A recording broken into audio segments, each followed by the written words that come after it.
Evening, everybody. Daniel Hand, RPG therapist with other people. I'm the Avatar. Deal with it. That just makes me happy every time you say I knew it. it was going to happen at some point. Like, I was waiting for it. It hadn't happened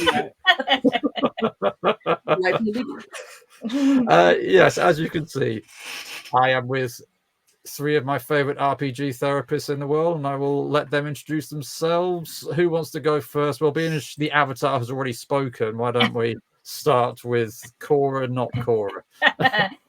Hi, everybody. I'm Charlene. She, her pronouns. And I own and operate Head Clinician at Nerd Adventure Therapy 20. Yay! That's me. And she has a Cora costume just hanging around. I do. Because I did a panel on Cora and psychology at LA Comic-Con. So I'm enjoying because I'm gonna put money that was just an excuse that, like, oh yeah, I finally have a reason to wear this now. Exactly. Eric, how about yourself? I'm Eric, and therapist, working community mental health. I don't know, trying to combine a lifelong love of TTRPG and shiny clickety clacks with something professional. So just driving the idea home of a dork therapist. And Emily. All right, I'm Emily, guys. I'm also a therapist. I work in a community mental health center, urban-based. Secret, not secret, Eric and I work together, and that's how I got dragged into this. So, not dragged, willingly put into this. Not say that was how he got you. I mean, he mentioned that he knew you. He did not say that it was, I know where you work. But yep, I'm definitely like more of a noob to the RPG community, I suppose. So I'm just excited to be here. Yeah, I think we all are, because it's like we were supposed to start doing this half an hour ago, and we've just been doing nothing but nerding out. So this is something I've been threatening to do on this channel for a little while. Basically, the idea is me and a bunch of other therapists, in this case yourselves, choose a game, sit down, create characters, discuss the character creation process, play the game, discuss the gameplay process, and just nerd out and pretend to be professionals as well. I take the view that most therapists who really could do with using RPGs with their clients, because as I don't have to sell you guys on the idea of RPG therapy, they're just amazing with clients. But there are two types of therapists in the world: those in the know about RPGs and the rest of them. And I would like to invite as many of them as possible to find different games, and I think the only way to do that is by playing lots of different games rather than just the same game and over and over again. And I ummed and ahed about what was the first game I should play, because I tend to be I like a system. So it's like, should I play my favorite game? Should I play the One Ring? No, yeah, I could do that. Or should we play the game that everybody knows about? You said, yeah. Should I play objectively the best game in existence? You know. But then I think by now and by often. Yeah. I think was it you, Eric, who said, I know, let's play the Avatar game, and I did a Deadpool moment. You're in. Before we get into the game, does somebody want to give us a rundown as to what Avatar and Korra actually is, for those of us who are watching and don't potentially know everything about the Avatarverse, Charlene. I'm not saying that I was immediately looking at you for every piece of information, but I was gonna pause and let other people have a chance. define pause. Does anybody else want to take it before I take it? We are neither sponsored nor endorsed by Netflix. That's all. Yeah. Speak for yourself. not, Netflix, not, call me. not yet. Not yet. Not yet. So Avatar The Last Airbender was a cartoon in the early 90s. I don't remember when it actually started. Yeah, there's a 90s. thing right there. It wasn't the 90s. It was It was early thousands. yeah, Early not 90s. thousands. Okay, sorry, my bad. I always put everything at the early 90s. But it was about the journey of basically a little boy that was kind of like the Dalai Lama. He got reincarnated over and over and over again to bring peace and balance to the spiritual world and the physical world. But he got lost for 100 years. There was a war. And once he gets found, all sorts of wacky hijinks ensue. Lots of learning, lots of growth, lots of all sorts of fun stuff. And then Korra, lots of hey, how you doing? yeah, exactly. Have to remember it was the early 2000s if you go watch it. So I just love the fact that to you the early 90s is a long time ago. I'm like, okay, just make the rest of us feel old there, Charlene. Cheers. To be fair, I wasn't born then, so. See, not that bad. Eric, shall we just leave the young'uns to it? What?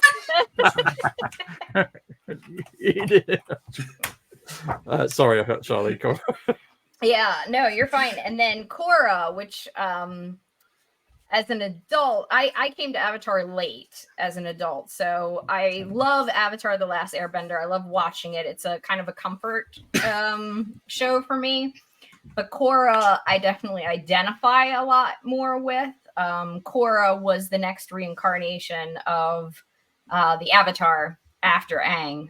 And we go through and see how she was raised and how she grows and How she gets traumatized over and over again, and how she grows from that trauma, eventually, and tries to bring balance to a world that now has like technology. So we're talking about like steampunk, type of technology.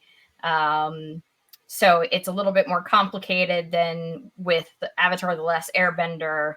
They don't have I guess they have like boats and ships and stuff like that, but they don't really have like flying things or, kind of flying bisons. What'd you say? The flying bison. Bison. Oh, yeah. No, they have at the end of Korra, they have those like wing chopper things. Yeah, that's what I'm saying. In Korra, we get the technology. They had the telephone, the radio. They didn't have that in Avatar: The Last Airbender before. Warblimps. What'd you say? Warblimps. Yeah. And then, and the war zeppelins. Yeah. And then, you also have, which is one of my favorites, is pro bending in Korra, which is like they actually take. Well, we haven't actually mentioned bending yet, so we got through all of this without actually saying what bending is. Sorry. Bending. So bending, the Avatar bends all four elements. So you have fire, water, air, and earth. And they're the only one who can do all four. Yeah. So bending is basically martial arts that control one of those elements. So if you're an earthbender, you do martial arts and you can throw pieces of rocks at people. If you're an airbender, you got massive gusts of wind. Eric. I'm leaning Eric's gonna know. He's got the map all around him. Yeah. The red bit is the Fire Nation, the big bit is the Earth Nation, the blue the water, and the rest is air. Mhm. But as Charlene was mentioning, there's only one individual per generation that can bend all 4 elements, which is the Avatar. In the first series, it's Aang. In the second series, it was Korra. And then, Charlene, you were going to tell us about our favorite part of everything, which is pro bending. Pro bending is so awesome. So they actually turn bending into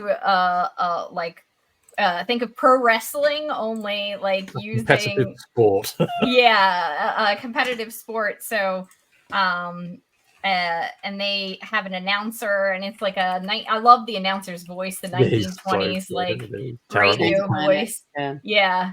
And we'll probably, be mentioning pro bending at some point, on the channel or whatever. But it's a lot of fun to watch them. It's a different style. Instead of focusing on like the spirituality and the kind of the karate and things like that, it's focused on our martial arts. Sorry, it's a different style. It's more of a combat style than what they usually train for when you're training for elements. So it definitely is really fun to watch.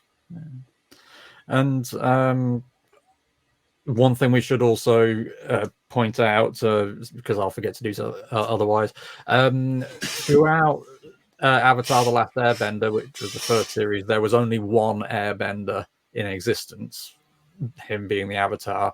And for the majority of Korra, there is only a very small family of airbenders, and that spoiler alert, that changes. But yeah, I think that just about covers it for now. Unless something else, unless Eric or Emily, you've got something to add that's glaringly obvious that everybody in the chat will let us know. You missed this. How could you? There was I would just say that one of the quintessential aspects of the Avatar is that as they're reincarnated, they go through a specific cycle. It goes, since Aang was an airbender, they knew the next Avatar would be in the Water Tribe. Then comes the Earth Kingdom, and then the Fire Nation, and then back to the Air Kingdom or the Air Nomads. So it goes in that cycle, so they kind of know where to look, because that's kind of a predominant storyline for The Last Airbender, because Aang is the last Airbender, because they knew the Avatar would be born as an Airbender, so they eradicated the Air Nomads. Yeah, which is why he's the last Airbender. Considering it is it looks like a very childish type of animation, especially the Avatar rather than Korra, but it deals with some deep, messy stuff. It really does. And right out of the gate for Airbender, I mean, not that Korra doesn't as well, but I mean, not to get too deep into the therapy side, but it's one of the reasons that I even use the show in session because of that. Yeah, it gets right into these content, these relationships, this trauma that's pervasive because of war, because of loss. I mean, and narcissistic parents. Just a little. And the amount of trauma that poor old Korra goes through is just appalling. But also, it's not just that she goes, because pretty much every cartoon character in existence goes through trauma, but in Korra especially, they showed her being traumatized by it. Yeah. In the process. Yeah. Great pieces of television. Nobody is going to mention a certain movie that what doesn't movie? exist. There was a movie? No, do you know what? I must be thinking of something else. And obviously there is a new live action series coming up for Netflix. Is there a new animated series as well? Am I right in thinking, or is that just? I think there is. I think I saw, and I don't know any information, but it was after, like, when they grew up. Right. Aang Okay. and the last Airbender from that point on when they grew up. So Sokka and Katara and all of them. I saw something, but I cannot confirm or deny. First here, folks. Yeah. Well, and I suppose one additional thing to mention, because it might come up in our gameplay at some point, is that not everyone within this universe is a bender. There are people that do not have any bending abilities whatsoever, but that does not make them any less important to certain plot lines throughout the series that you'll watch. And I'm sure there'll be people in our games here that will not have bending abilities that are also important. So I figured I'd mention that as well. Which is a good way to segue into. Do you know what? I might just have to take off the water bended the the game way.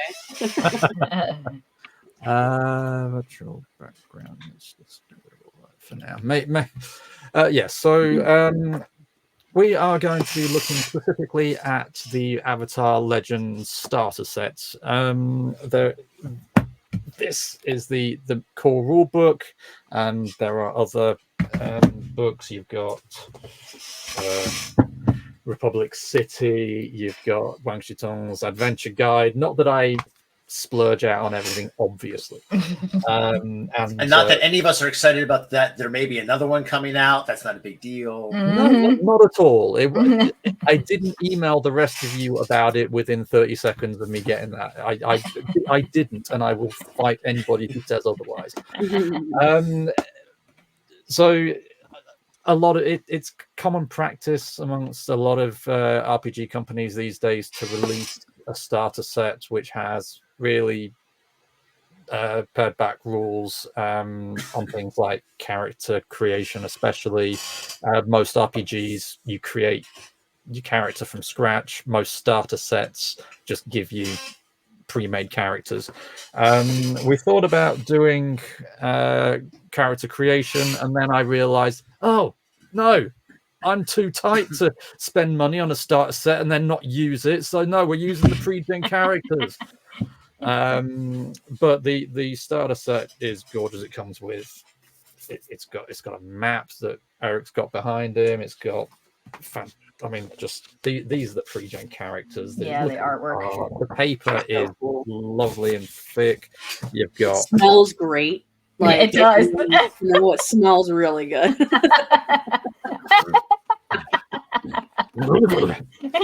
You're a bibliophile when you're like, oh, the book smells really good. And it comes with a couple of pre-made adventures, and as we say, compare the core book with the rules in the box set. But this is everything you need to get started. It also comes with clicky clacks, as you can hear from. Are they from the starter set, or are they from the Kickstarter? No, these are the starter set ones. Right. Okay. Because not that we know, but the ones from the starter set have two toy fish swimming in a circle, whereas the Kickstarter, you've got a big box set of dice with each of the four element kingdoms plus weapons and technology. What kind of geek would know that kind of thing? I don't know. Not me. and honestly, why would we have a need to have both Kickstarter stuff and starter box stuff? Seriously, who needs all that? I don't know what you're talking about. I don't have the pretty. You don't have the really. I have the pretty dice. I so desperately wanted those, but I joined the Kickstarter too late. They'd already sold out. So man.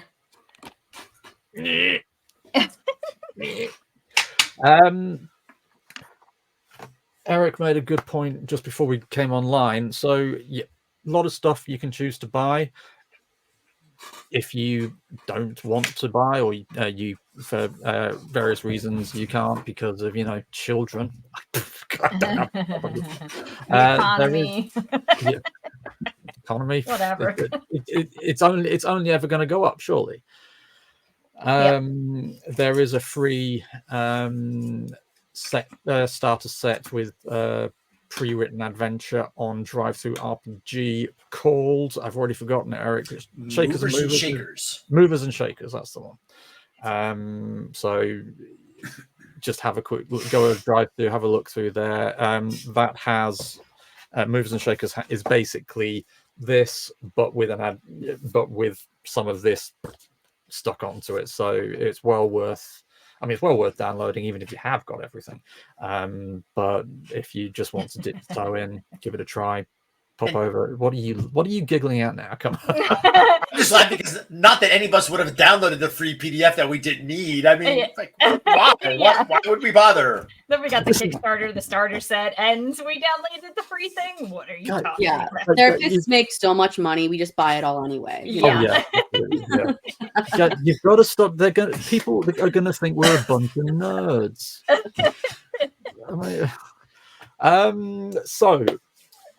So that's the plan for today. We're just gonna go through the character creation process, including just choosing pre-gen characters, and then we'll have a talk about what we like about that particular process and therapeutically how we might use it with clients. Because obviously, as far as I'm concerned, one of, if not the most important element, not to use any puns, I saw Charlene looking as soon as I said the word element. It was like, about RPGs in therapy is working with the characters, because that is the client's interface with the game, with the story. And if you focus your attention as a therapist on the character, I mean, everything else just kind of does itself.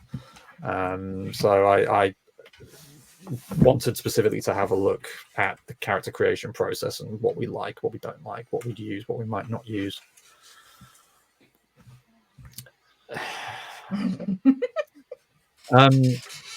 Sorry, I'm sorry, Eric, you can't get away with that. So if you saw everybody just kind of their faces just kind of freeze in a.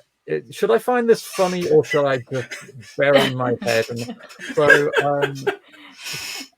Eric, why don't you say it instead of me? Why don't we torture you with your words instead of torturing me with your words? I have an affinity for dad jokes. It's not even being a dad; it's just a long time thing. And you said it's our element, and I said element. Oh, so therapists, we're like emotion benders. But And this is when I leave the group, guys. It's been really nice. Have a good one. Thank you. We don't take psychic damage in this game, do we? But for anybody watching, hey, it's only going downhill from here. The bar has been set in hell. So, does everybody have an idea as to what the rules are? Shall we go through the basic game? Does somebody want to do that? Do you want me to do that? What shall I do it? Yep. Okay, so Avatar Legends is what's called a Powered by the Apocalypse game, which basically means it uses the Apocalypse engine, so called because it was designed for a game called Apocalypse World. There are lots and lots and lots of PBTA games now, including kind of an offshoot called Forged in the Dark, so called because it was made famous by Blades in the Dark. So Powered by the Apocalypse I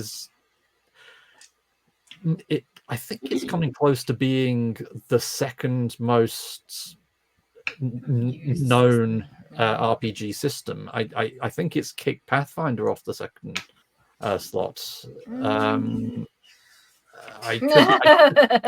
could be wrong, but either way, it's certainly well up there. Basically, most RPGs, you come up to a situation that has a less than certain outcome. You roll your dice, depending on what you roll, you either succeed or fail. Same in PBTA games. But what makes them famous, what they're well known for, is PBTA games are powered by moves, what they call moves. So you come up to a certain situation, you read through the list of moves that are available and think, okay, I want to use this move in this situation. And that is one kind of criticism I have of PBTA games, is that certainly some of the more recent ones have page upon page upon page upon page of different moves that you've got to learn before you can really start playing. Thankfully, what Avatar Legends has and what the box set does is it gives you a nice little sheet with I mean that's pretty much all the information you need. So the basic moves we've got here. So assess a situation. So you're coming up to a situation that you're not entirely sure what's going on. You're going to roll to assess a situation. Push your luck, likewise. And all moves are you use 2d6, so 2 6-sided dice. You roll those, and then you add an ability modifier as set out on your character sheets. And it will say them somewhere. It will say them somewhere. I'll look later. And that's basically it. So what are the it's I think it's 9 to 12, is it? I should. You see, the thing is, I knew all of this 5 minutes ago, and now that I'm on the spot, I'm like, I can't remember anything. I don't know what I'm doing. See, but it's important for us to acknowledge these things, and then we can demonstrate how to overcome our. Well, we can demonstrate how to overcome them, but also, I'm very much of the opinion that I've got tons of games down here, and different clients are going to want to play different games. I have neither the time nor the mental capacity to learn every single RPG ever. And so sometimes I'll just be going to clients, oh, you want to play that game, do you? Well, you better do some reading this week then, hadn't you? Homework. Yeah, exactly. Yeah, exactly. Your therapy homework is to go learn how to play a game.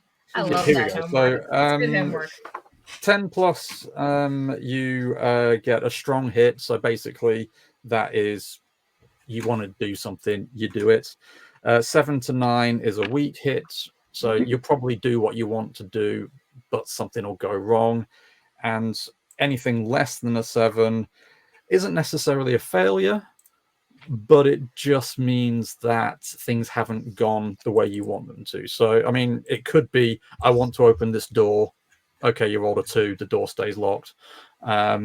Or it could be, okay, you open the door, but there's an entire room full of enemies on the inside. What are you going to do now, eh? But of course, if you were doing that, you would then probably do a roll for plead. Please don't kill me. Combat, similar idea. The starter set comes with these cute little cards which have got different combat stances and moves on them. By and large, though, I think that's it. The great thing about this is the PBTA system is very story focused.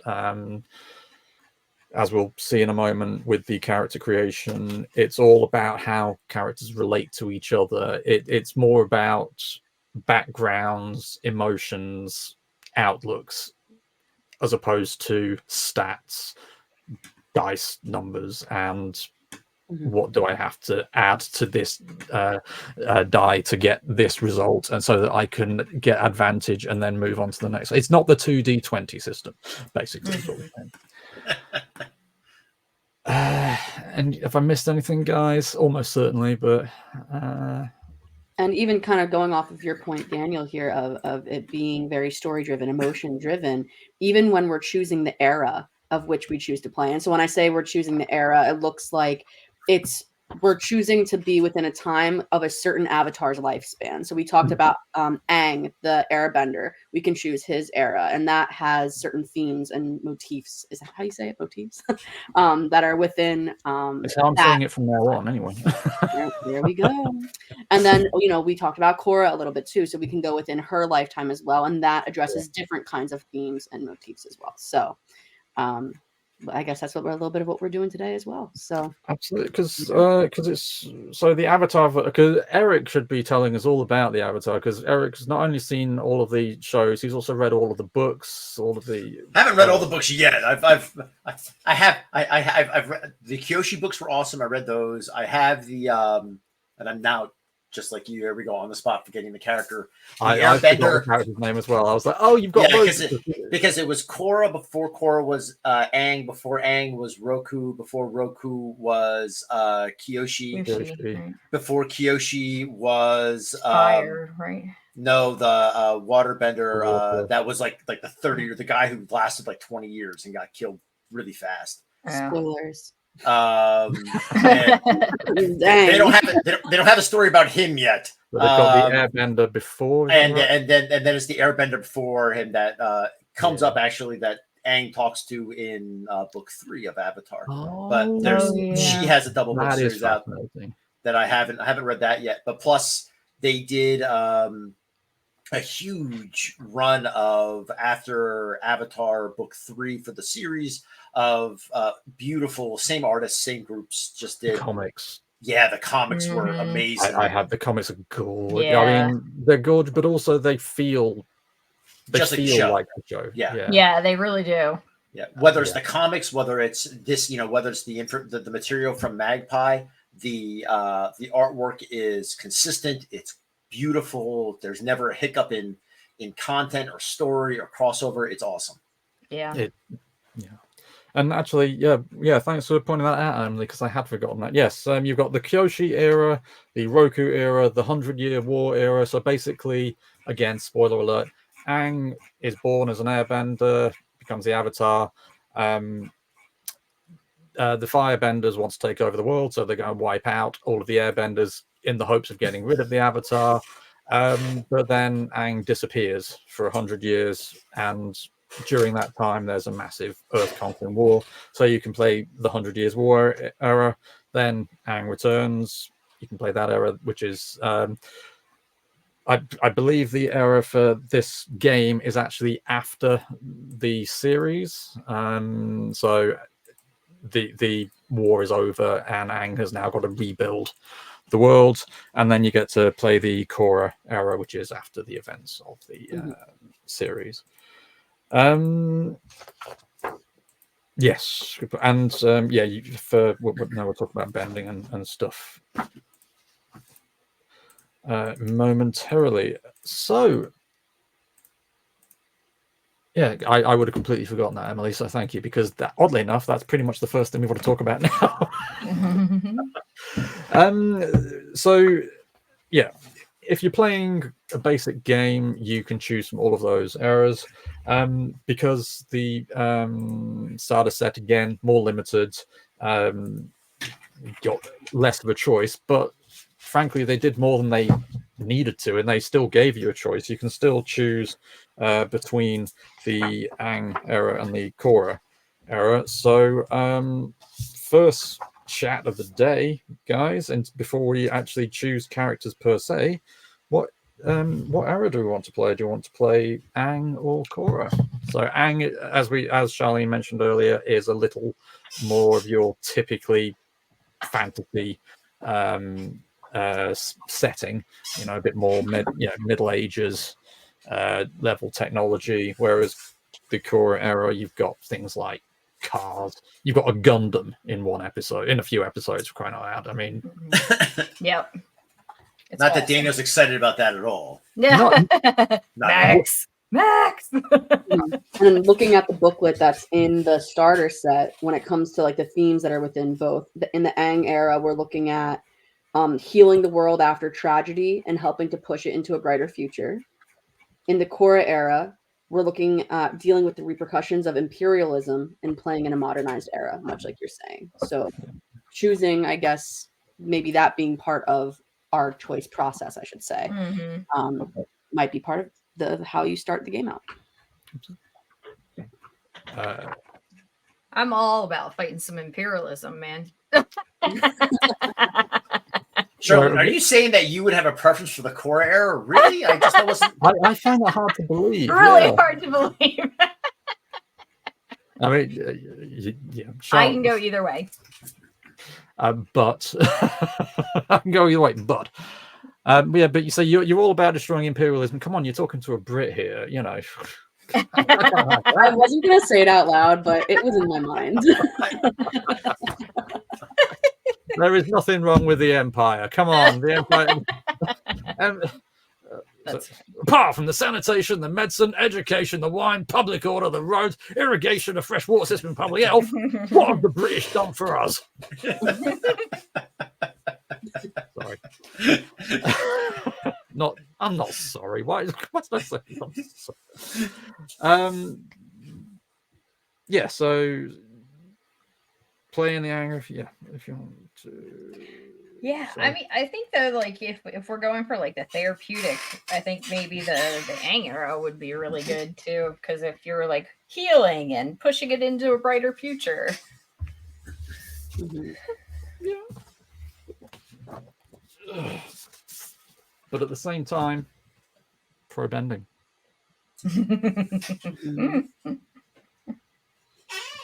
There have been a few side conversations about the possibility of running characters that are pro benders. Just for everyone who's tuning in. And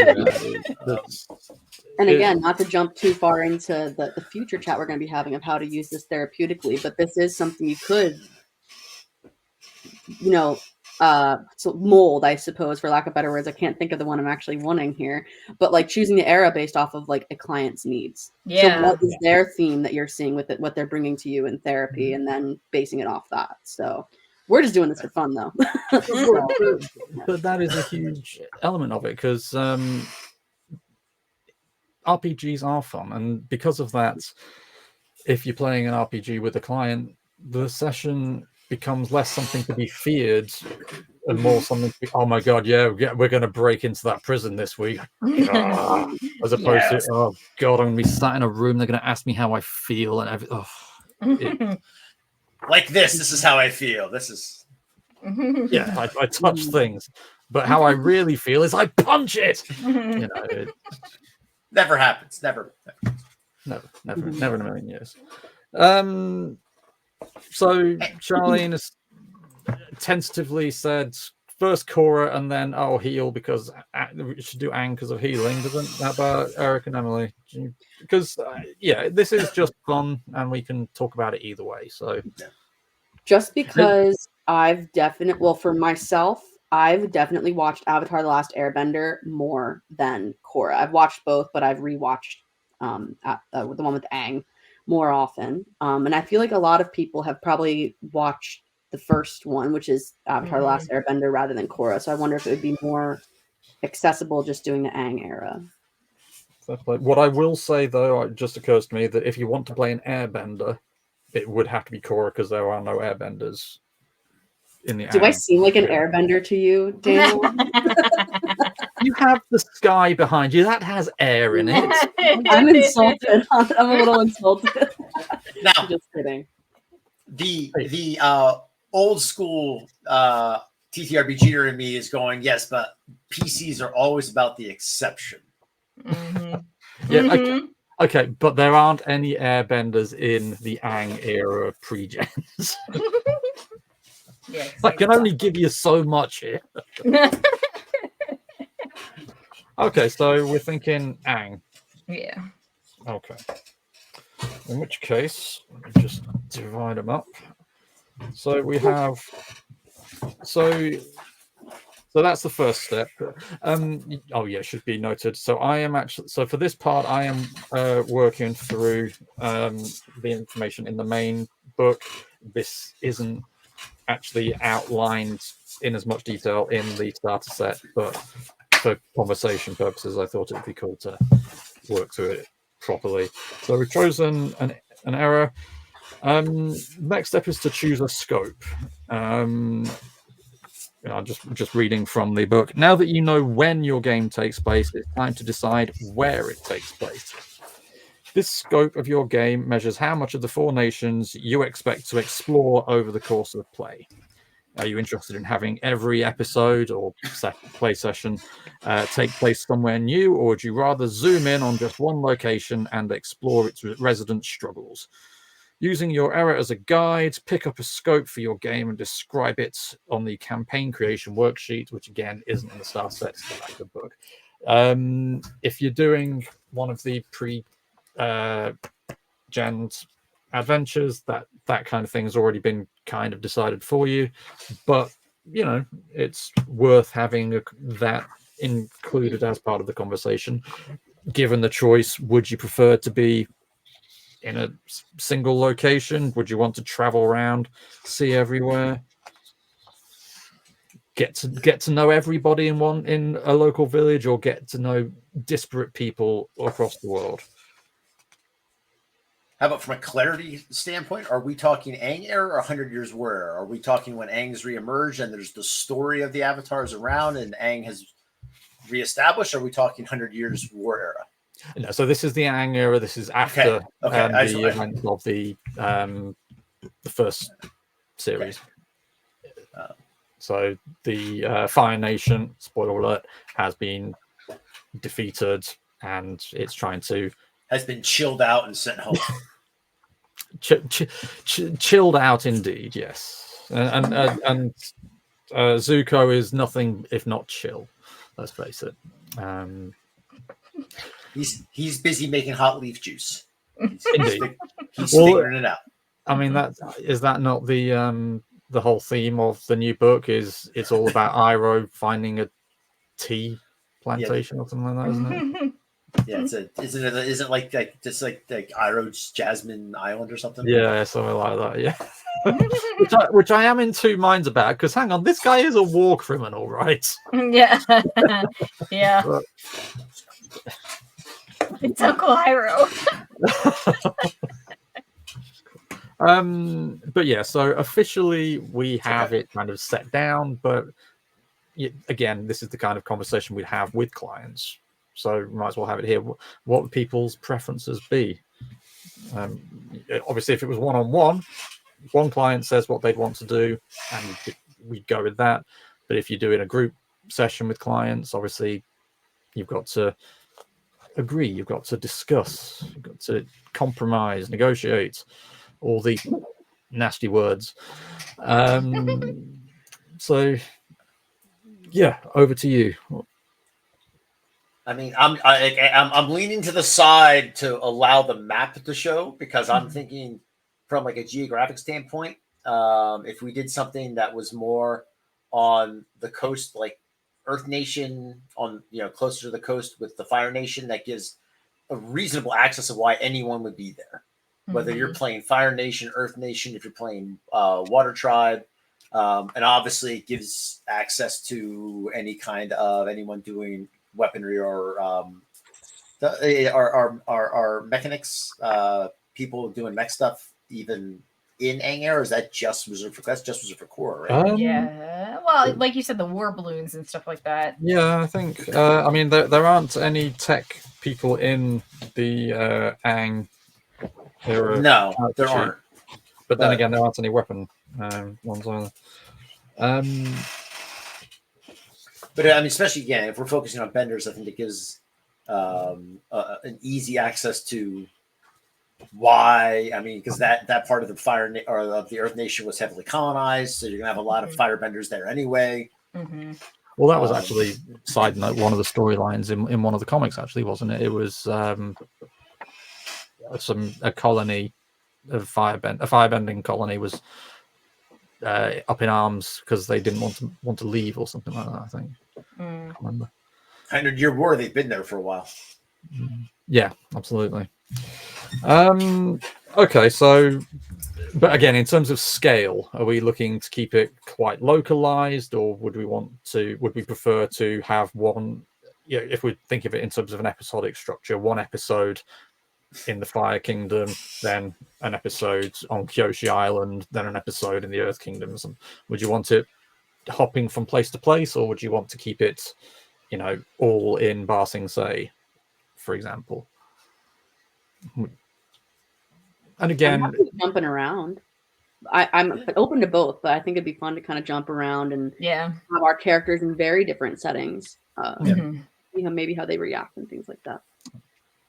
Because again, coming with clients in mind, some would just like I want to go and fight a giant fish one week, and then I just want to go and I want to go and have a jacuzzi.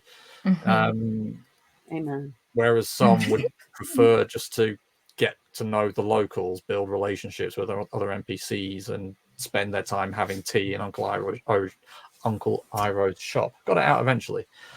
Yeah, I don't think travel sounds bad, and I think to some extent anyone who may be a fan of the show, right? I mean, the idea of being in Basase, being in Omashu, being whether it's on Kyoshi Island or like hitting those places could be a rich way to engage, especially a client early on, because it's not something that you have to build. It's something that they've seen possibly through the show. Mm-hmm. Okay. Yeah, and obviously because we're going with the Aang era, the Avatar: The Last Airbender series was a lot more travel focused, wasn't it? Yeah, it was. Yeah, very much. Okay. That would make sense. So the next step in the character creation process, as outlined in the main book, is what it calls the character concept.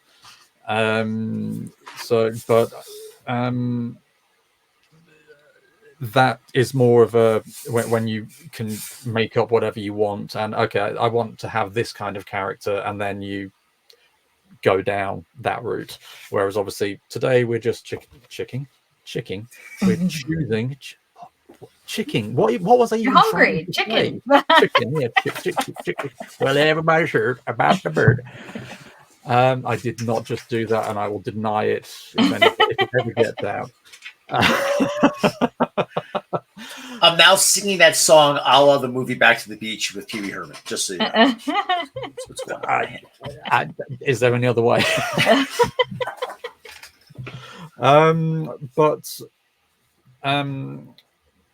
So the way you would normally create characters in most Powered by the Apocalypse games is you choose what is called a playbook, and they are basically kind of a class, but at the same time it's a class and a background and a set of attitudes and an outlook. It's a class plus. Yeah.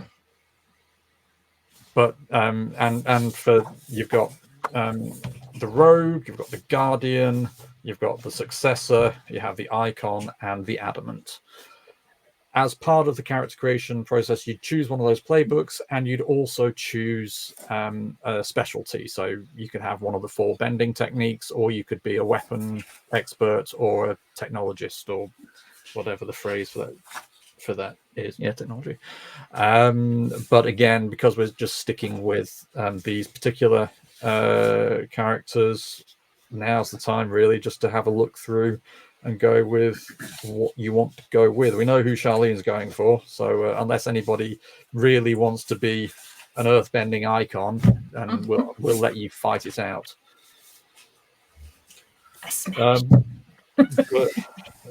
Because and this is kind of the good and the bad about having pre-gen characters, because great, you don't have to sit your client down and say, right, learn these rules. You can just go take it. Which picture do you think is the coolest? Okay, let's play that. Do you want me to go through why I picked the icon and / read the little excerpt here? Yeah, but why? Do you know what? Why not? Okay. Because again, you've already put more thought into it than I have. So, which is going to be another running theme of everything. No, this is a group project. All right. So I picked the icon mostly because I wanted to be an earthbender. And in the pre-gen characters, this was the earthbender. And the background story, basically, Heezing is the name of the character, the pre-written character. Heezing grew up in a desolate set of canyons in the north of the Earth Kingdom with a family of expert beast handlers who protected the families in the canyon from all manner of threats. Heezing was given an important role within his family, that of the warden, a justiciar and lawkeeper. After the Fire Nation scattered his family during the 100 Years' War, Heezing decided to keep up his duties as warden in the world at large, traveling to enforce the law and bring forth peace and justice according to his family's traditions. Lately, he's heard of the struggles surrounding the pirates in the Fire Nation's waters and has made them his focus. So it gives you a nice little story background there for you to work off of, and you could tweak it however you want, honestly. I always do. And the art is just, I mean, everything is that quality. It's wonderful. It really is. And I love that you can hear the paper as you're moving it. Yeah, it's a really good paper. Yeah. And then it gives you a background, a demeanor, your training, and then fighting styles. So the background is monastic wilderness. The demeanor is sad and haughty. Training is earthbending. And the fighting style is pummeling boulders of earth. I mean, I smash. Oh, smash. Yeah. Well, so if we were creating characters, you would choose your playbook. So Charlie might not necessarily choose to be an icon. She just wants to be the earthbender here. But if you have chosen the icon, that's where it gives you certain options. So a big part of both the show and the game is this thing called balance. There is actually a mechanic for balance right here, and so Charlene's balance principles are between the role and freedom. I've got to do what my role says I have to do, but I'd also like a bit of freedom, and that is unique to that particular playbook. So if you were creating your own character, you could be an icon, but be a firebender. But if you're an icon, that is your balance, and those are your two principles. Yeah. And yes, it tells you what it gives, and each playbook has its own modifiers for its different stats. So for Charlene, focus, you get +3, harmony +1, passion -1. So if you do a move, it will say roll passion. So it's 2d6 plus your -1 for your passion. You're not very. I have a mongoose lizard apparently that I get to ride, named Balbo. You love that. I'm sorry, Nice. I got very excited when I saw that part. Where does it say that? I missed. Oh my god! So you do. Oh yeah. The other thing is, each playbook has specific moves. So you've got the basic moves that everybody can do, and each playbook has specific moves you can do. And so, yes, Charlene can now also use their momentum, sploosh. But also, yip yip, you have an animal companion large enough to ride a monk. Choosing a character based off of what pet they have. Exactly. Honestly. Well, I could choose because it says yip yip, and I was in. That's like you had me at yip yip. And now I need to know what a mongoose lizard looks like. I'm not entirely sure I want to know, frankly. Mongoose lizard. So while Charlene kind of nerds out, how about Evelyn, Eric? How about yourselves? Sorry, I got distracted by mongoose lizard. Yeah, we saw those. the guys that run across the water. That the oh yeah. Oh, when they're tracking down Yes. Team Avatar. Yes. After following the fur. Oh no! What have we done? Yes. Can Guys, it I'm out. climb? I need to know whether it can climb. Now, I don't know what Emily was leaning into. I know what I'm leaning to, but are you how about leaning towards? I was leaning into the firebender bid. You're good. All right, cool. Okay. So Bin the Rogue. Do you want to read? Background says Bin grew up poor on the outlying islands of the Fire Nation and never really bought into the propaganda that was drilled into the citizens day in and day out. He was always big, strong, and most people assumed dumb. However, he was smart enough to realize the Fire Nation nobility was running possibly the longest con on Earth, making people believe nobles were better than others. So when Bin was old enough, he started using his hulking appearance and intimidate rich suckers out of their money, and has been making a living doing that ever since. His biggest stunt to date was helping the pirate captain Mosi of the Dancing Nobleman fleet steal a broken down airship from the Fire Nation junkyard. Now that the war is over, he started to wonder if there's more to life than a good laugh and a good con.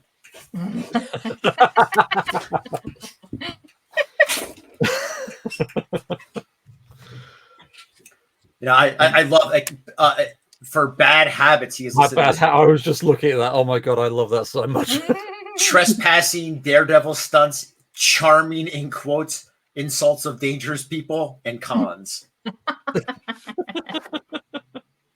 And that because different playbooks have different things. So the rogue has bad habits. The prodigy has extraordinary skills and things like that. So yeah. Emily, down to you.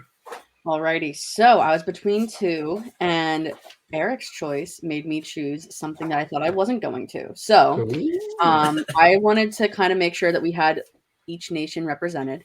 So I'm going to be choosing someone from the Water Nation. I'm choosing the Guardian. Hanu, I think is how you say her name. Hanu grew up in a waterbender prison camp after developing bending at a young age and being caught in a Fire Nation raid. After the war, she returned to her village, hoping to become a warrior, but was turned away from training because she was a woman. Refusing to let silly traditions stop her, she set out to find someone to train her and soon met Gayu from the Southern Water Tribe. But Gayu was a warrior, a pirate, strong, independent, and everything Hanu strove to be. Working for pirates wasn't Hanu's dream profession, but the war taught her that life was messy and perhaps with no true heroes. When Gayu's son, Kahola, decided to strike off his own, Hanu pledged to his mother to follow and protect him. So, Charlene, you might have some beef with my character. I know. Well, you've got pirate connections, and Eric has pirate connections, and so does Emily. So I'm like, ooh, how's it gonna work? I was like, ooh, pirate? Charlene will hate this. And so just for everybody watching, is that... Oh, goodness sake, I can't... Eric, that looks exactly like you.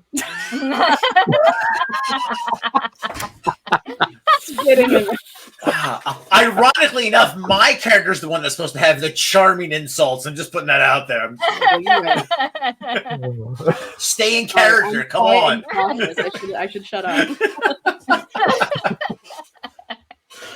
But oddly enough, you mentioned that, and you will see on the front of your sheet. I am not for a minute suggesting you should write on these pristine pieces of paper, but it does have a little bit for connections, which you can put down the names of other characters and how your character feels about those characters. And because there's three players, there's 2 slots on each character sheet, so makes it nice and easy. Just reading Eric's, just because that's just way too uptight. Just as a practical suggestion for people, if you do use the pre-written characters and you do want to write in the connection, put it in a plastic sleeve, and then wet erase. Yeah.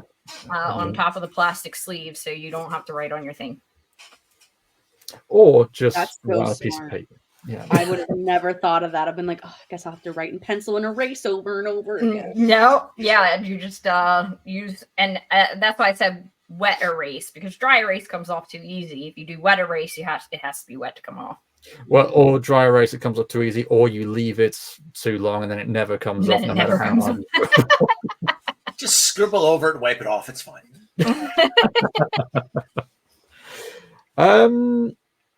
Cool. So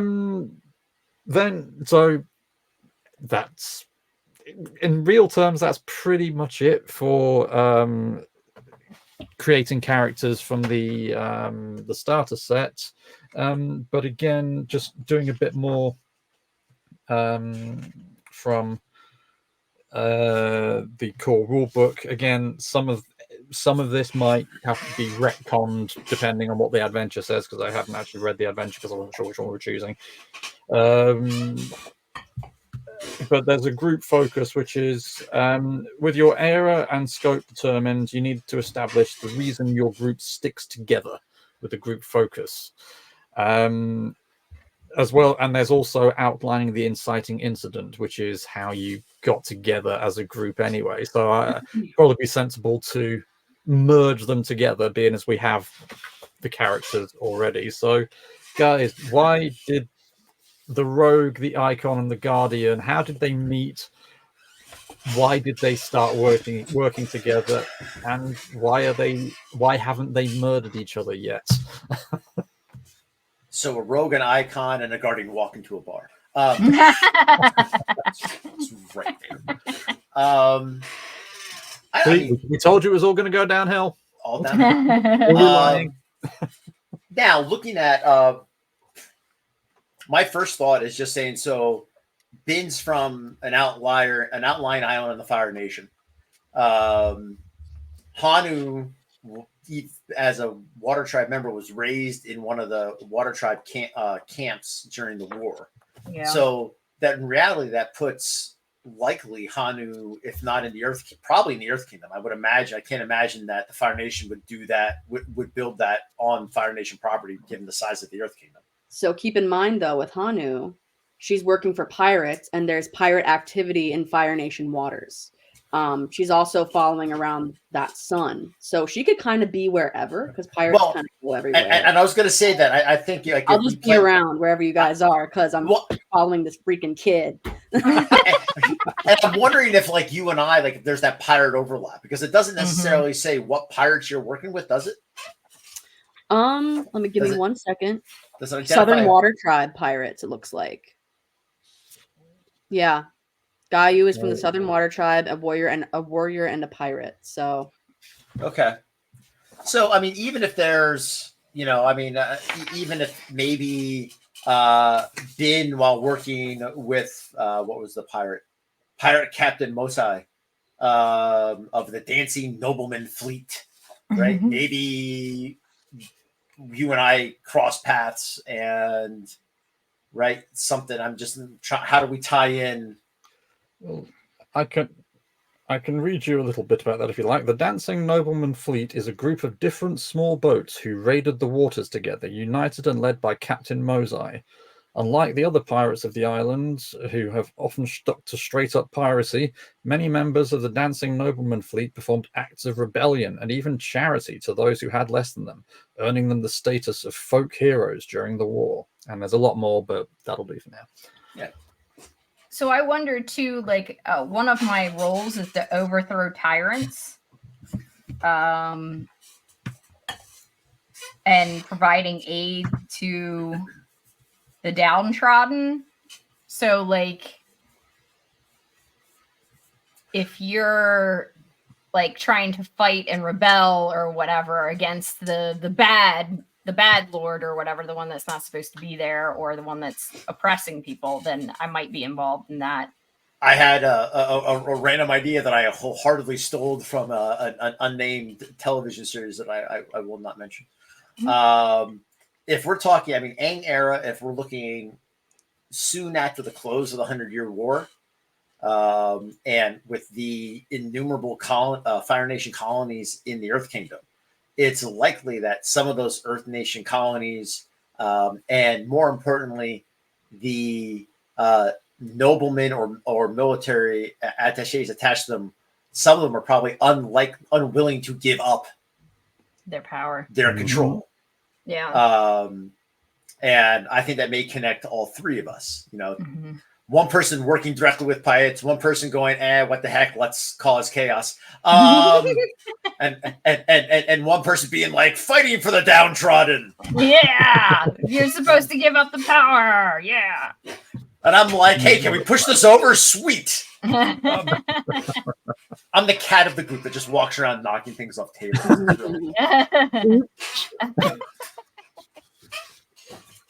That's my thought. Like maybe that. No, I like it. Okay. Because that's So, kind of what I was thinking is like something like that exactly. So why would Charlene stick with this pair then if they're clearly not quite as up and up, or on the straight and narrow as a very stern-looking character would prefer? I mean, this guy does not look like he takes any crap whatsoever, does he? I feel that Ben's gonna freaking be like, dude, chill. Yeah. Come on. Another thing is that, so I need to serve the rightful rulers. So if the dudes aren't stepping down that need to step down, then I need to take them out. So I'll do that by whatever means necessary. But number 2, it says I have these prohibitions to my burden and tradition. I can never refuse an earnest request for help. Okay. My character then, Hanu might need help. Like maybe she's looking for this kid. And like, I'm just inquiring to people who I come across of like, have you seen this person? Like, I'm really trying to find them. And collecting information, at least at the beginning that way. Maybe that's how I came across you two, is in my search for that. Because it seems both your characters would possibly be open, and you guys can tell me, to helping someone, at least at the beginning, try like surface level plot of finding this kid. Yeah. I can guarantee Ben has no inclination to help, but he's all kinds of inclined to cause chaos if it's about disrupting, haughty, overly pompous Fire Nation noblemen. He's in. For viewers, that is Ben. So I don't think there's. We've got Hersing. They're not taking any crap.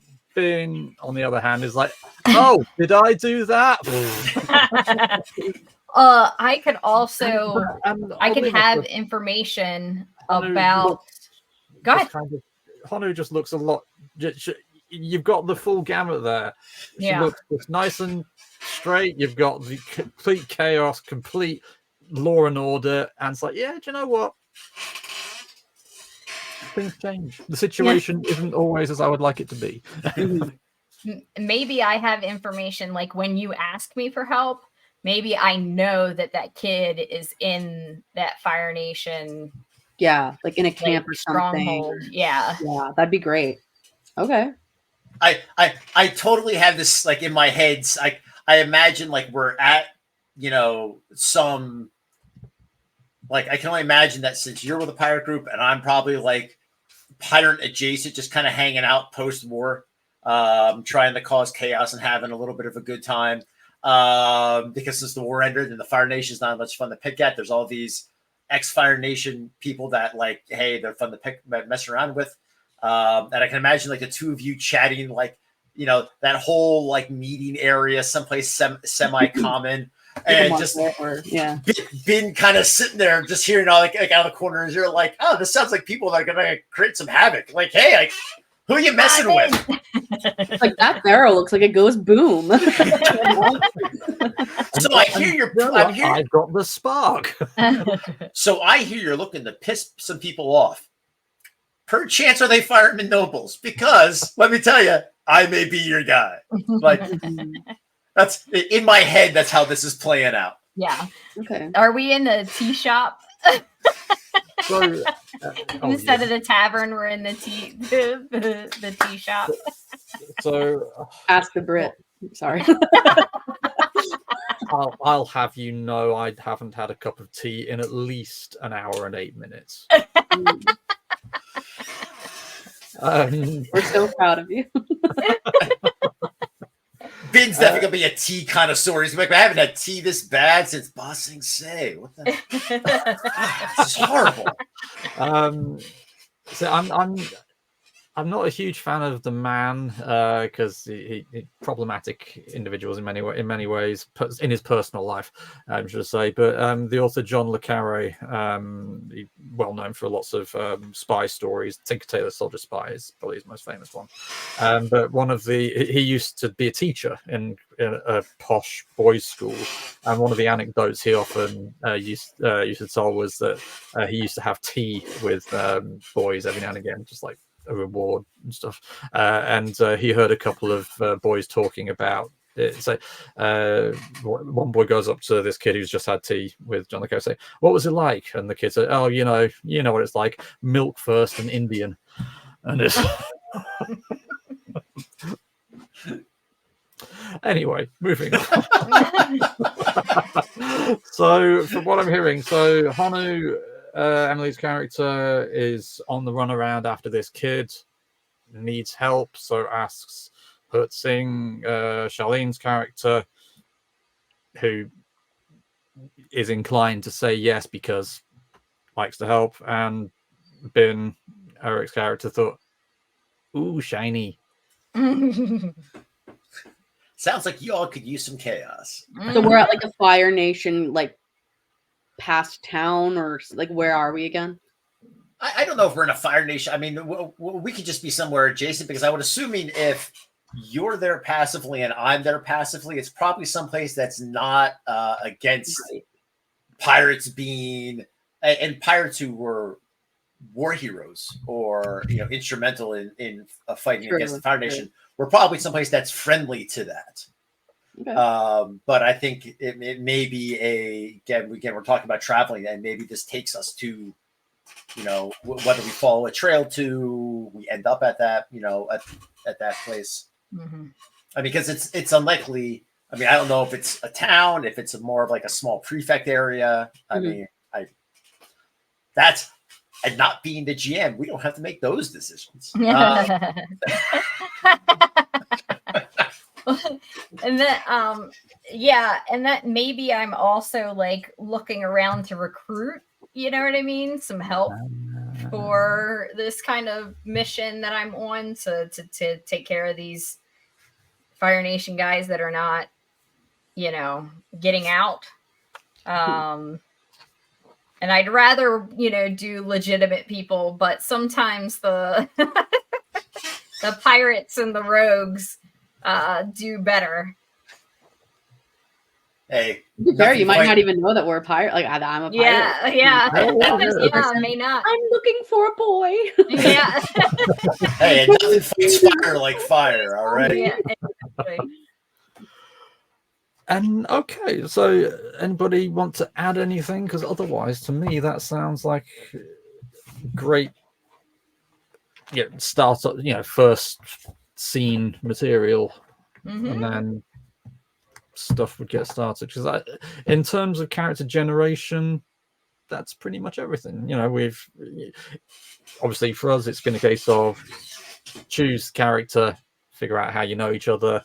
But if this was a quote unquote real game, you'd have chosen your playbook, chosen your speciality, chosen your specific starting playbook moves, and then done all of this by chosen your background, all of the good stuff.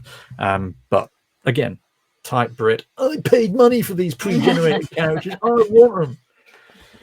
But I think it's a good example too. Like if you're going into a new game, like this is a really good example to be like, okay, like this is what I'm heading towards, with the directing. Sometimes it can get overwhelming.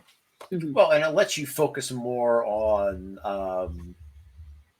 there are a few things that making worse than making up a really cool character that doesn't fit with the mechanics.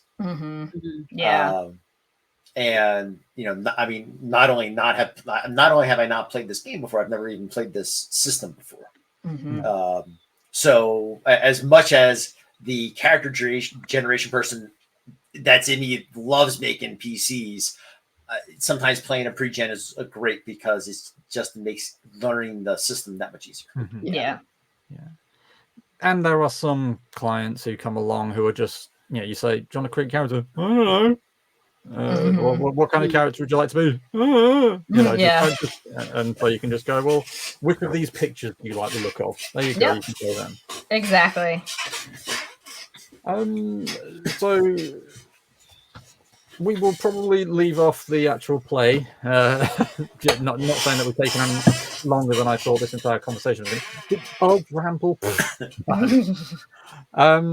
But yeah, given that is kind of a broad overview of the character creation process, not only for Avatar Legends, but actually for pretty much PBTA games in general. I mean, again, just because I like whipping it out at thirsty sword lesbians. There it is. He brought it out. He got it in. He got it in. Yeah, Skull and Villainy, you know, like I say, Blades and so many different games have that, and it's essentially the same kind of way we've got with D&D. There are so many D&D spin-offs, but they're all kind of recognized as D&D spin-offs, whereas PBTA games are all kind of recognized as individual games. It's just that they happen to be PBTA. Well, but again, for people who aren't TTRPG jorks and haven't been doing this for way too long, right? Whether it's a PBTA game, whether it's you know, for me, even Dungeons and Dragons, for me, it's still a D20 system. You know, whether it's D20, Open 20, whether you're playing a percentile game like Old Marvels, Old Cthulhu, Top Secret, playing like a fistful of dice game, like, you know, a Fate game. So I mean, and even with that, there's a lot of jargon, and we're getting hit. Plenty of But for those watching, if any of you are noobs to this, I am too, and I don't understand half of what Eric just said. So you're not alone. I'm just enjoying my time here. But how about this? And I'll actually get to the point this time, instead of keep going. But as a therapist who wants to bring in different content, if you find a system that you like, there are usually a lot of games and a lot of settings for that system.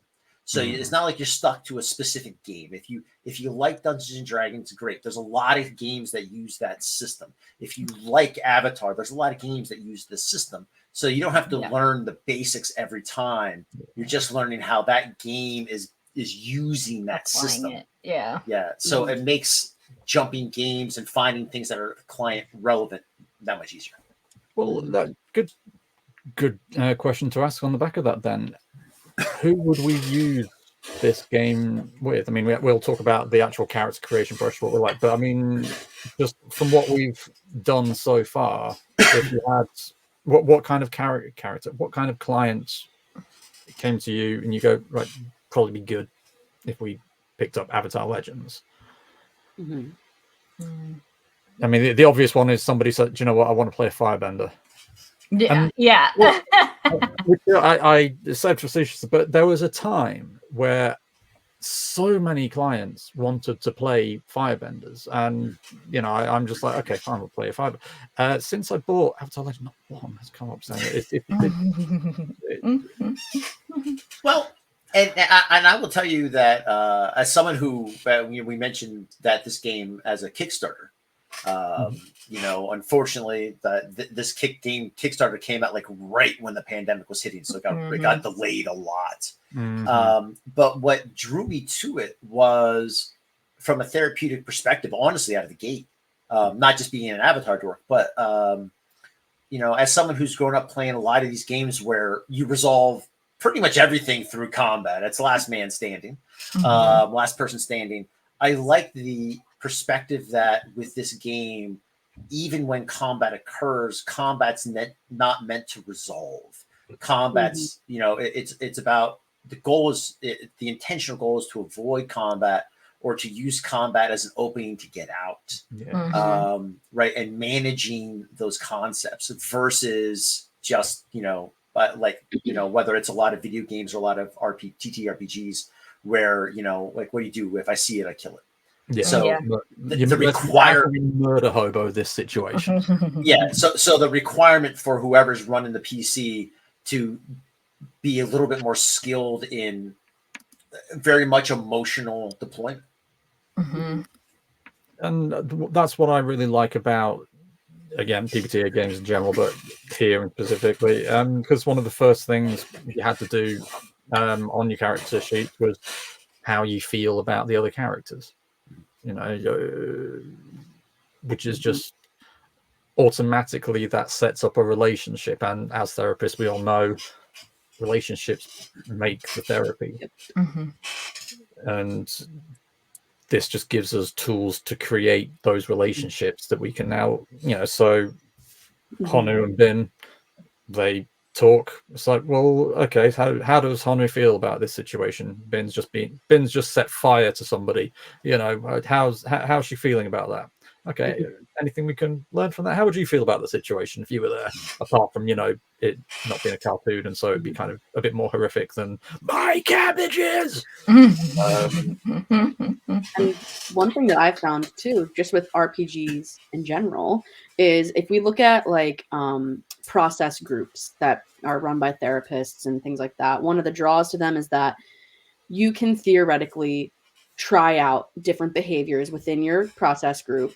And not that there's no consequence to it, but there's no consequence in the outside world. With Yeah, that. no real world It's still you, right? It's still you. It's still genuine reaction to you. RPGs, though, take it that extra step of you don't have to act like yourself at all. You can have this almost sandbox of, I want to try this out. I'm going to choose someone that maybe is not like me at all and see how this fake world with no consequence reacts. Now, there's consequence within the game, but because there's no consequence in the real world, I wonder if it could help clients free up exploring different maybe ways of responding to things that maybe they've never tried before. It's really cool in that aspect for sure. Yeah, and I can confirm that at least with my groups, that's exactly what happens. Yeah. You can literally get away with murder. Yeah. Well, and you know, I always say, like, there's a couple of options when they're picking their character. You know, do you want to play yourself?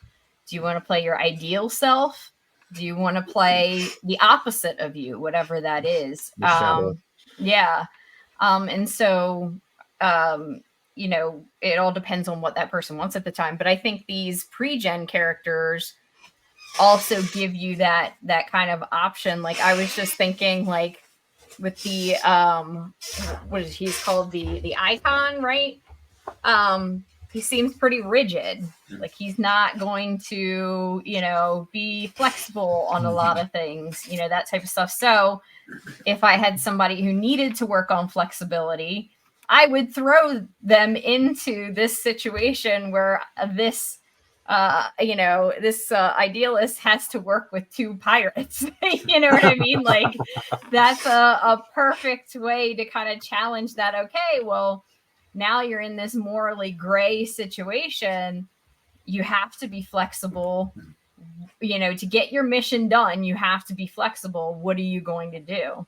You know, or I could make them play, you know, if they're somebody who's inflexible, I'd have them play Bin the rogue, you know, to try and practice being a con man, or, you know, a con person, whatever. And, you know, not take everything seriously. And I think too, like, if I have somebody who's like really, really focused on like mechanics and rules and stuff like that, if they come in and again, that flexibility isn't there, my games are loosely based in Dungeons and Dragons, but with those people, I will challenge those rules for that person. I'll be like, we're going to do this instead, to kind of challenge that inflexibility and have them use their imagination, you know, use their skills. I love skill challenges where I make them use their skills instead of combat, you know. And I think that's what this system does, is makes you use those different, like you said, those different aspects instead of combat. Just instead of fighting everything through mechanics, you're gonna have to role play and think creatively. I also really like that balance system where and you've got your two different opposing sides to your personality, and when you do certain moves, that will push you towards one or other of those poles, and then if you get to one end or the other, you have a psychotic breakdown. But it mechanizes emotions, which I can't imagine how we would find that useful. What? But at the same time, it forces the player, and i.e. the client, to actually think, well, how would this character behave in this situation? And of course the next step is, well, how would I behave in this situation? And how would I feel? How would I think in this situation? And what are we if not emotional educators? So I love that aspect of this in particular. And one thing I thought was cool with specifically the pre-generated characters that you might kind of miss with if you made your own from scratch would be, there were definitely ones when I was going through before coming here today, I was like, ugh, I don't want to play that one. Like, I really just like, I was like averse to them. And but like exploring with a client, well, which ones are you drawn to? Because I'm sure there would be multiple. Regardless of era, right? And there was somewhere I'm like, I would have played as them, it would have been fine, but like I was just like, oh, like, don't like that. Like, it doesn't even seem. I want to know who now. I'm looking. I will say, I'm not a fan of airbenders, man. Like, I was like, if I get, what was it, the Prodigy? I was like, no. So, it's just, but maybe that's very telling of certain areas of my personality and how I like to play or approach conflict or whatever else. And it would be kind of cool to explore. You're not a hippie, is what you're saying. Yeah. I'm looking at you, Eric. What do you mean? I was surprised you chose a firebender for that reason. Yeah. Well, and the other thing, Dana, you asked like what kind of clients, and so one of the unusual things about working in community mental health is that you don't get to choose a population. Your population is whoever walks in the door with whatever they have. But a population that I mesh well with is working with people who are neurodivergent. And one of the biggest things with ND is how common masking is. Right. And I always joke with some of my ND clients, right? One of my favorite memes that I've ever seen is someone's like, oh, you've got a great personality. Thanks. I made it just for you. Yeah, exactly. And like, I mean, kind of to what Emily was saying a little bit, one of the downfalls, I think, to using pre-gen characters in that instance is that and then somebody who's neurodivergent and relies off masking, right? They're always developing characters for themselves to meet what's going on externally. And pulling a pre-gen character is going to be a lot of that same kind of concept versus walking that client through character generation and now having them make those decisions. Like, who do you want to be? Who is this character? Who are you, representing? And talking about like a beautiful sandbox opportunity. And that it's one of the reasons that I desperately wanted to use. I haven't had the opportunity to use RPGs in a therapeutic setting, partially because of the settings I'm in and the limitations of that setting. Setting. I tell people all the time, come Friday, I'm out of words, and like it's the weekend, and I'm like, language is definitely not high on the brain ability at this point in the week. No, but yeah, working with ND clients and having them develop a character from scratch, I think could be just phenomenally, not only telling, but even a very powerful exploration. I can imagine it taking multiple sessions, to be honest with you. Oh yeah. That's what I when I run my groups, I have 5 people going through that at the same time. And so You're insane. That's rough enough with seasoned gamers all making characters at one time. Yeah, I love it though, because like we're actually coming up with custom paperwork to help streamline it and stuff like that. But like it definitely is so much fun to sit there and be like, you know, what we identify your goals. How are we going to integrate those goals into your character? What's the storyline behind it? You know, how are you going to remember, you know, these things? How are we going to reinforce these behaviors? And you had talked about like, you know, okay, I can respond in a certain way in the game and it doesn't have real world consequences. But like Daniel was saying, it's still you reacting. So you're still the one practicing making those decisions, those snap decisions, which is what makes a lot of people nervous, right? Sure. Especially in social situations. You're making those snap decisions. You're the one playing the character. So you can take that, you know, thing that you've learned and apply it into real life. And that's what a lot of my clients end up doing. They don't realize it until we talk about it in individual. That's why I like pairing individual with the group. But I'll be like, oh, you did this thing, but you just told me you did the thing in real life too. And they're like, oh, I did. Those are my favorite moments in this process. Yeah. when the client realizes, oh, hang on, I am my character now, aren't I? Oh, yeah. No. Yes. I actually ruined. I ruined RPGs. Not ruined. They still play, but RPGs for a DM.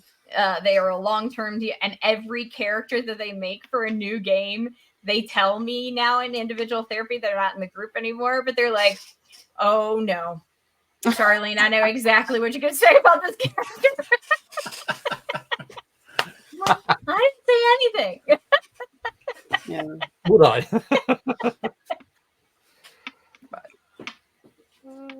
And just like games in general, I mean, I even had I'm going to keep it as vague as possible. I had a client recently say that they were playing with their partner World of Warcraft, and they always get in arguments, big arguments with it.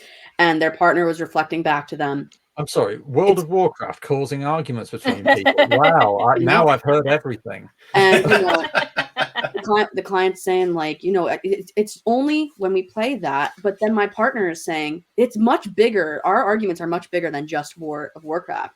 And it was like, I'm sitting there like, so like, you know, explore that a little more, you know? So it's not just the game, regardless of the game you're playing. Yeah, no. Do you flip the Monopoly board when you don't get things, you know? This sucks. Exactly. Oh boy. One other thing I will say about the purely mechanical aspects of this character creation process is, okay, the story side of things might be a bit overwhelming for some clients who, I mean, I'm sure we've all heard it umpteen times now. So, oh, I'm just not creative. So, don't give me that. Challenge accepted. I say that all the time, by the way. Like it's not. So I'm agreed with you. Like I say it all the time, but yet this is one of my favorite pastimes. Yeah. So, but that aside, the character creation process is just dead simple. You choose your class, you choose your speciality, you tick a couple of boxes, done. Yeah. Some people, you know, if you come from a completely skill-based game where you can customize everything, I mean, a RuneQuest player coming to a Powered by the Apocalypse game, just, oh my goodness, because RuneQuest is, I mean, it takes weeks to create a character, and I think your character can actually die during character creation. And frankly, the amount of time it takes to create characters, I'm surprised some of the players haven't died. I feel like I guess I'm done. Bye, guys. Out. Yeah, exactly. Well, I guess you guys can buy the pizza next week then. But this, it's just, okay, I want to play this kind of character with these abilities. Okay, moving on. And then either as a group, as we've got here, or between you and the therapist, you come up with the story in the background together. I really liked how, as part of this conversation, it's been, oh, how did we meet?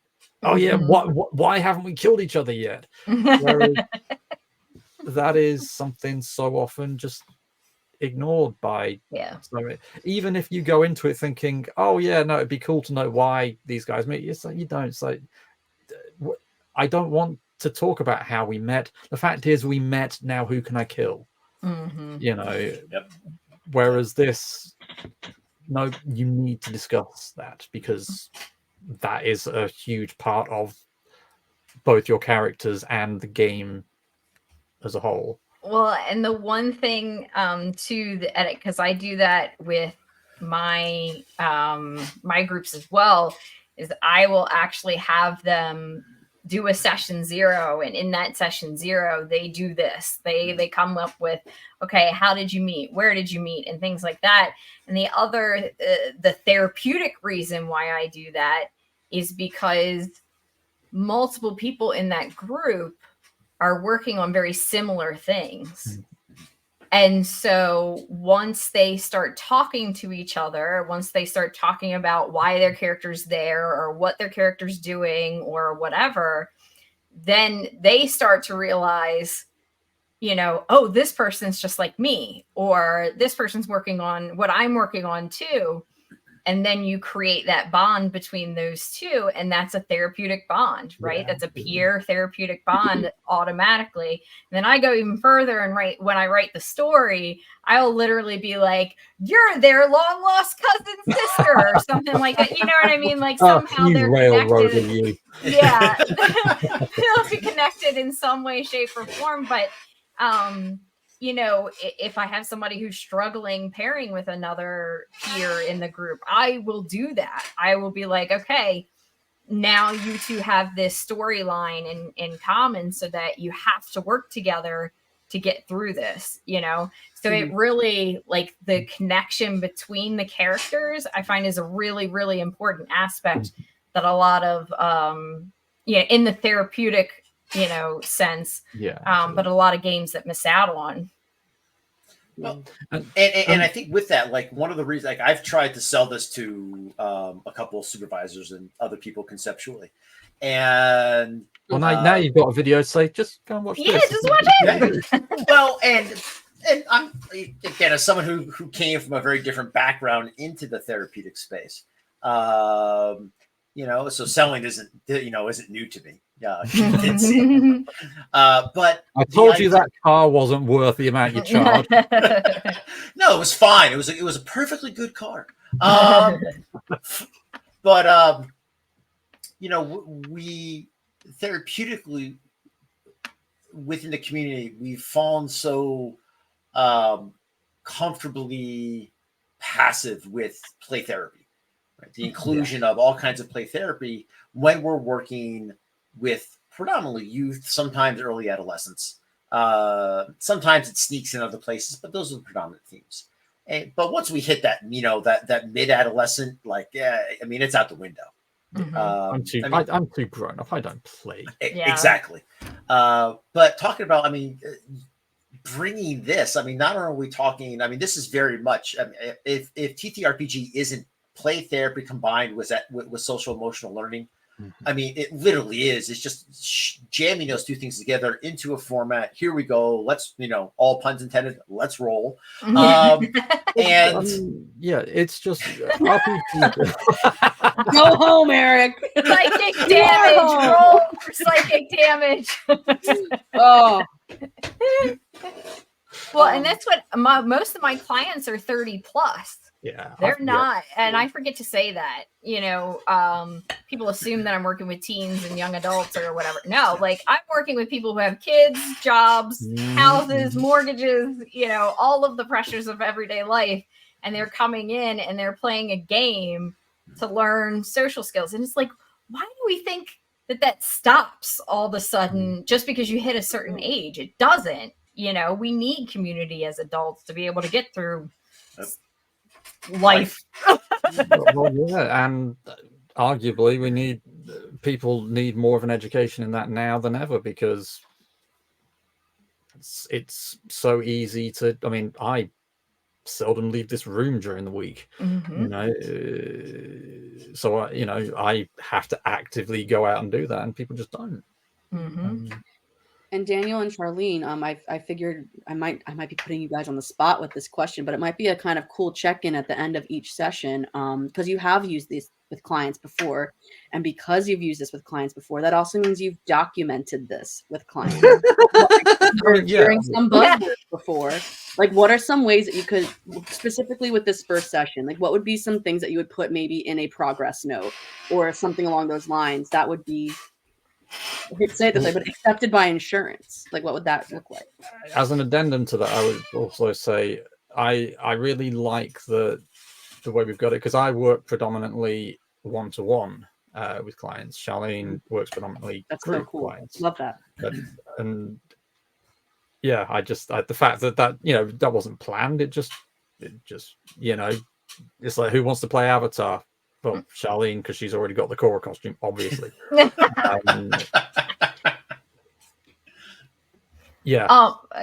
As far as notes, it would depend on the client for me. But I would I'd pick the goals, whatever their goals were, and how their goals or their challenges are represented in the character that they chose, and how I would use that character's backstory or story elements or story arcs to challenge that person to start meeting their goals, as compared to themselves, but also to compared to the group. So that's what I would put in there.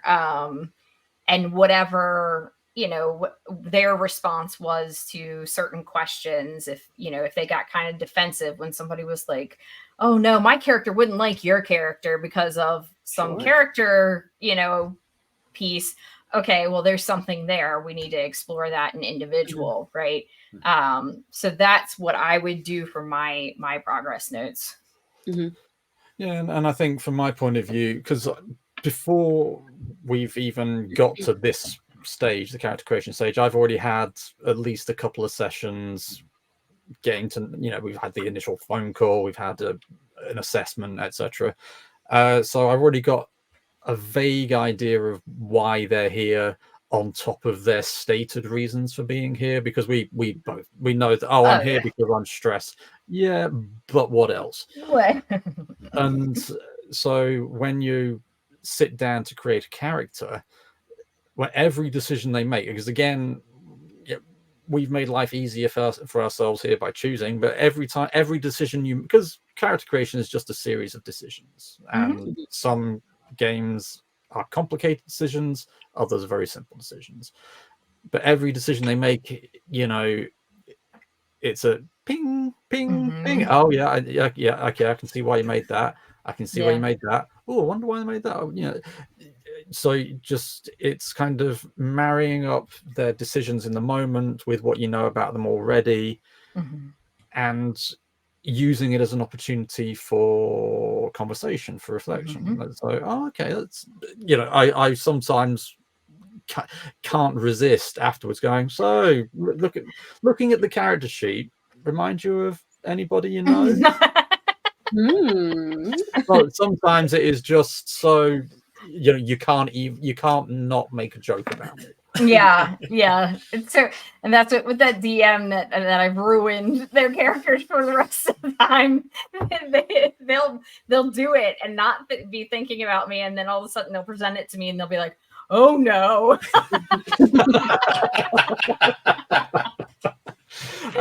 So yeah, because obviously we're slightly different systems. So over here, we very specifically don't share our notes. So if we had to give something for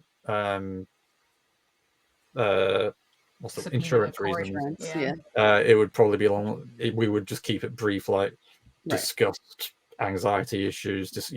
We would navigated conflict resolution skills. Yeah, we probably wouldn't even mention that, but for personal process notes, what were we talking about last week? I remember what I did 2 minutes ago. Yeah, it'd be a case of making note. Oh, they said that their character is always angry, but the client says that they oddly enough never feel angry. So okay, let's see whether So, for example, highlight anger as an issue. Yeah, exactly. It's like, oh yeah, the number of people who say, oh, I just don't get angry. I'm like, oh, you're going to be one of those, are you? Okay. And eventually you have that session where they get in and I'm like, yeah, come on, do it. Let her rip. Go for it. So yeah, you've got the two types of paperwork, one for consumption, one for not consumption. Clarify, not edible and edible. Yeah. To clarify for mine specifically, like because I was doing a social skills group, insurance wouldn't pay for it anyway, so I was always doing notes for myself. Yeah. Okay, gotcha. Thank you guys so much. That was very insightful. I appreciate it. I would just wonder sometimes too, just our professional proclivity to work with language. Role playing is an acceptable skill maintenance. Yes, it is. Milieu. Or modality rather. So therefore, I mean, how literally we're meaning that, I think maybe. Yeah. No, and that's what, like, part of me is like, okay, we got them to the table. That's half the battle. That's half of their goals met. Because if they're socially anxious or have anxiety or have, trauma or anything like that, like, because I do most of my sessions in person as well, so that's an extra layer of I have to sit around this table for 18 weeks with 4 strangers that I don't know. Yep. And they have to commit to it, right? And so just getting them to the table is challenging, that social anxiety, challenging all those things. And then they have to play the game. So they're talking to each other. If there's somebody who has problems with, communicating or being a little shy or whatever, like literally when their turn comes up, they have to take a turn. Like there is no not taking a turn. So it's just even getting them to the table is half the goal. Yeah, absolutely. And I often say to clients that, the hardest part of the entire therapeutic process is sending that first email, making that first phone call. Because as you say, once they're there, odds are they're ready to start the work. Right. I think that's all I've got off the top of my head. Anybody else got any stuff to add? Any particular? Okay. Is there anything about this particular game / system that we wouldn't use? Are there particular clients who would go nope, or there are parts of the system mechanics that we think, yeah, it's okay, but I wouldn't personally go with it? I mean, again, the obvious one, if somebody comes with you and you go, have you ever watched Avatar: The Last Airbender? Yeah, it's rubbish. Or no, what are you talking about? Then, maybe not. Maybe not. So I was thinking about this.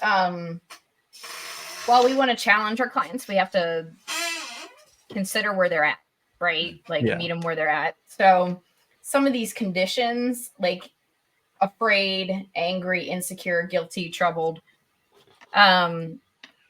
if I have a client that's maybe sensitive to those at the beginning, I'd be careful when I'm role playing that specific condition to not be too intense. The opposite could be true. If I know that's a challenge for them, I could play it a little bit more intensely. But that's what I would watch out for, is some of these like negative statuses: doomed, impaired, trapped, stunned. You know, like there's some, you know, some people that if you use the word trapped, it's not going to go well. No. And so like I would consider, you know, the client where they're at, you know, what their trauma triggers are, if they have any, like those type of things. And Eric just, you know, brought up in the chat the, you know, safety tools and things like that. And rolling off of that, Charlene, I think, at least for myself, I since I've never run a group with this or even done this in individual settings, I would personally want my client or clients to have at least base level of coping skills that they can fall back on if indeed they were to become slightly triggered or even very triggered during the session, just because I feel maybe throwing them into this world where there might be something like you're trapped, that could almost become a very cruel thing that you did on your end without giving them any tools yet to lean back on. So I would want to at least give them a few that were tried and true and working for them before maybe engaging them in something like this. And like, also what I'm thinking of as far as even just as the therapist, one of the reasons I wouldn't use this game right now is 'cause I don't know it. What would I probably use with a client? Probably something D20 based. Maybe something that's more fistful of dice, because those are systems that I'm comfortable with. So in the moment when I'm working with the client, and if something does happen, I'm not my head's not split between therapist head and DM head. I can really just kind of go with what I understand and really stay in my, you know, as a therapist, be grounded in that. So for me, the limitations for something like this is I just don't know the system well enough. So it would be something I'd want to make sure I'd play and be comfortable and really know the ins and out with before I would try to deploy it therapeutically. And with that said, because I agree with you 100%, Eric. With that said, we also don't know the ins and outs of everything, right? Like Daniel, you even said, I have so many games. There's no way I could store all these mechanics in my head. So with that said, what a lovely thing to model for your clients of, you know what? I don't know this. I'll have to check that real quick. Let's figure this out together if you are indeed allowed to do this in the game. It'd be a cool thing to model. I've been playing D&D since 1980. So, I mean, I've played D&D through Red Box, Blue Box, through first edition, second edition. I've played Advanced Dungeons and Dragons. You're the geek here. But the problem is that you win, Eric. But decades of that game and the radical rule changes that have occurred over those decades, even in a game that I'm super comfortable with, right? All of a sudden something happens and I'm like, we'll save. No, damn it, that's 2 editions ago. You know, and so even with that, like, you know, really, like, exactly, I mean, what you're saying, right? The comfort level is there, but you know, we're always working through our best efforts. But also, and one thing that is really lovely about the starter set in particular, I mean, the core book, great, but the fact that it's got everything you need to play the game right there. You know, you've got your character, you've got all of the moves. I mean, I've got the GM screen in front of me because, you know, it would be silly not to, because it's beautiful. Oh, that's really cool. That's nice. You've got no idea how difficult it was finding somewhere to put this on this particular desk. But yeah, in real terms, just pick it up, play. And with shakers and movers, or movers and shakers, whichever way those two words are out, that comes with a pre-generated adventure and pre-gen characters. So you don't even have to splash out on the start set. If you want to try, just get it and give it a go. And if you were to play this with your clients and they've never played it before, you could just say, well, I'll email you the PDF, just it's free, or go to Drive Through RPG, you know, go out and have fun. Good. There's that fine balance between like wanting to know all of the rules of the system and You'll never know the what it is. therapeutic value of it. Yeah, if you wait, until you know all of the rules and you've played it for years and all that different kind of stuff, you're never going to use it. But if I think the main thing is like, I'm sorry, it looks like my internet is freezing. I hope you can still hear me. Yeah. The main thing is like, as long as you are keeping your ethics, and the treatment and the client's goals in mind, I think that's, that you'd be set. Agreed. Yeah. And the one other thing I'll toss into there, right on top of that, is exactly what's happening right now. Right, 4 therapists taking some time to dork out, to dig in. We're expanding our therapeutic abilities. We're expanding the tools we have to offer our clients. But and Emily, as we share, a supervisor who always yelling at us, closes every meeting with self-care.